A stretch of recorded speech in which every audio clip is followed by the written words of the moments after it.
Belum lama ini, Badan Pusat Statistik atau BPS mengumumkan bahwa satu kaki Indonesia telah tercelup di zona merah.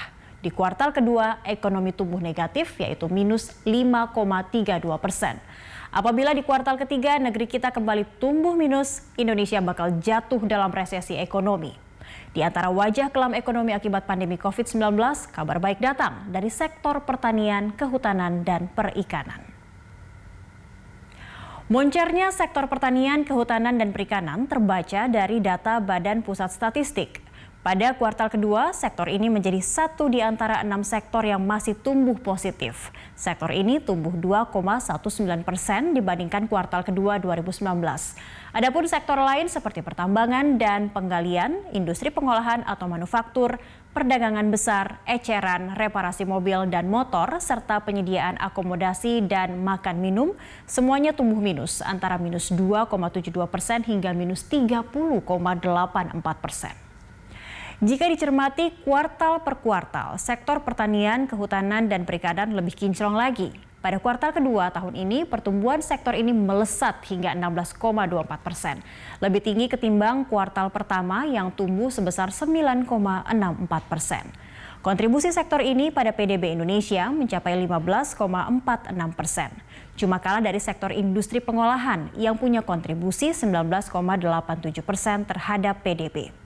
Sebenarnya sektor pertanian, kehutanan, dan perikanan sempat suram di kuartal ketiga dan keempat tahun lalu. Waktu itu sektor ini cuma tumbuh 1% di kuartal ketiga, lalu turun drastis hingga minus 20,52% di kuartal keempat 2019. Tapi jangan menepuk dada dahulu.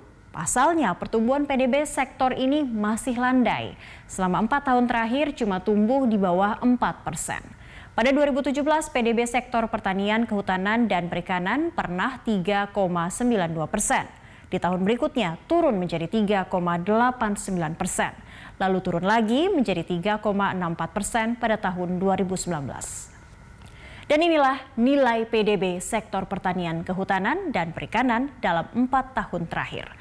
Masing-masing Rp1.778 triliun pada 2017, kemudian Rp1.900,8 triliun pada 2018, setahun kemudian naik menjadi Rp2.013,6 triliun. Hingga semester pertama tahun ini, PDB sektor ini tercatat baru Rp1.073,7 triliun. Di akhir 2017 lalu, Indonesia tergabung dalam $1 Trillion Club, yaitu negara dengan PDB menembus $1 triliun Amerika Serikat.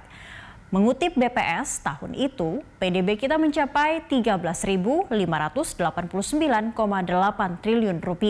Setahun kemudian naik menjadi Rp14.838,3 triliun dan Rp15.833,9 triliun di tahun 2019. Jika ekonomi kita kembali jeblok pada kuartal ketiga dan keempat, agaknya Indonesia harus rela keluar dari keanggotaan $1 Trillion Club.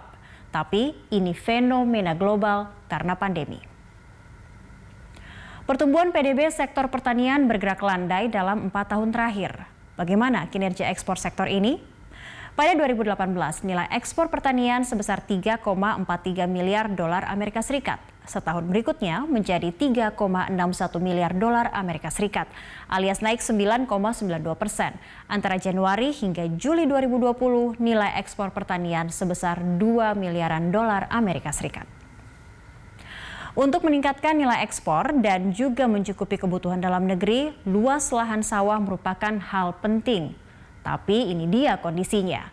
Negeri agraris ini hanya memiliki 7,46 juta hektar sawah.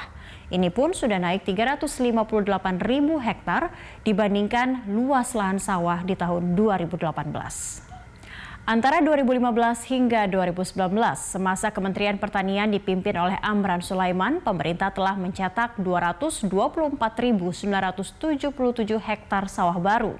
Tapi menyusul peringatan tentang potensi krisis pangan oleh Organisasi Pangan Dunia FAO, pemerintah bakal mencetak sawah baru hingga 255.000 hektar. Rencana ini harus dibarengi penambahan jumlah petani. Jika untuk menggarap sawah seluas 1 hektar butuh 2 hingga 3 petani, hitung sendiri berapa banyak petani yang dibutuhkan. Mampukah pemerintah dengan teknologi yang dipilihnya mencetak lahan produktif?